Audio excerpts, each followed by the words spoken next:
একটা যখন ডিজাইন করতে হয় বা একটা যখন প্রতিটা কাজে ডিজাইন করি তখন কি পরিমাণ টাইলস কাটা লাগে সেটা কল্পনা করার বাইরে। এক একটা ডিজাইনের এক এক রকমের সিস্টেম থাকে, এক একটা ডিজাইনের এক এক রকমের কালারের টাইলস থাকে। একটা ডিজাইনে 3-4 রকমেরও টাইলস দেওয়া লাগে। ধরেন একটা ডিজাইন করছি, সেইখানে মিনিমাম হলেও 3টা কালার দিলাম। যেমন আমি এইখানে দিচ্ছি 3টা কালার, একটা লাল, একটা নীল আর একটা সাদা। তো আসলে টাইলস ডিজাইন করলে যে টাইলস নষ্ট হয় এটা বাস্তব। ডিজাইন করলে অনেক টাইলস নষ্ট হয়, অনেক মহাজনেরা হয়তো এই জিনিসগুলা বুঝে না, কিন্তু আসলে ডিজাইন করলে টাইলস নষ্ট হবে এটাই বাস্তব। কারণ আমি যখন একটা ডিজাইন করব সেখানে যখন একটা টাইলস কেটে আর একটা টাইলস ঢুকাবো, তখন কিন্তু যে টাইলসটা কেটে ফেলবো সেই টাইলসটা কিন্তু বাদ, আর যে টাইলসটা আবার নতুনভাবে ঢুকাবো ওইটাও কিন্তু আবারও গোটা টালি যে একবারে ওখানে দেওয়া যাবে তাও কিন্তু না, সেটাও কিন্তু কেটে দিতে হয়।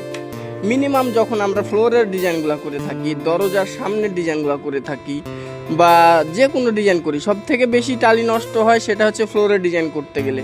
ফ্লোরের যে কোনো ডিজাইন করতে গেলে ফ্লোরটা আগে পুরা ফ্লোর বসিয়ে নিতে হয়। দরজার মুখে ডিজাইন করতে গেলে পুরা দরজার মুখের ডিজাইনটা টালিটা বসিয়ে নিতে হয় আগে। তারপরে তখন কোন ডিজাইন করবেন, কিভাবে করবেন সেটা কিন্তু আগেই দাগ দিয়ে নিতে হয়, আগে মতামতটা ঠিক করে নিতে হয়, তারপরে কিন্তু ডিজাইনটা করতে হয়। তো আমরা কি করি, আগে টালিগুলো সব বসায় নিলাম, বসায় নেওয়ার পরে তখন মহাজনকে দেখায় যে বলেন এবার আপনি কোন ডিজাইনটা নেবেন। মহাজন যে ডিজাইনটা ফাইনাল দেয় আমরা সব সময় সেই ডিজাইনগুলাই করে থাকি।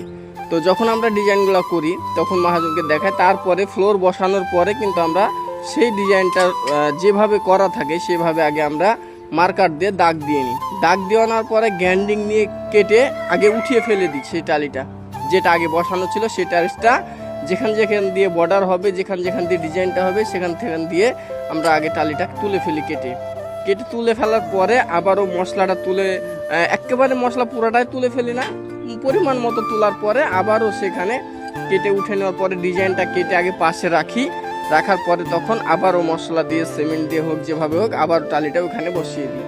তাহলে দেখেন কত পরিমাণ টালিটা নষ্ট হয়।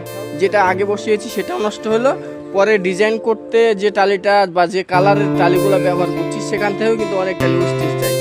এখন সব টালি গোটা তো বসালে ডিজাইন হবে না, তাই আমাদেরকে টালি অনেকটা নষ্ট করতে হয়। আমরা অনেক টালি নষ্ট করেই ফেলি ডিজাইন করতে গেলে, কিন্তু কি করা, ডিজাইন করলে টালি নষ্ট হবে, এটা বাস্তব।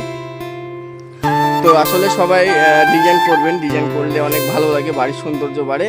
তাই আমিও এখানে অনেকটাই ডিজাইনের কাজ শুরু করে দিয়েছি। এখন দেখা যাক আল্লাহ ভরসা কত দূরে বলতে এগোতে পারি। তো এই ডিজাইনটা কেমন লাগছে আপনাদের কাছে?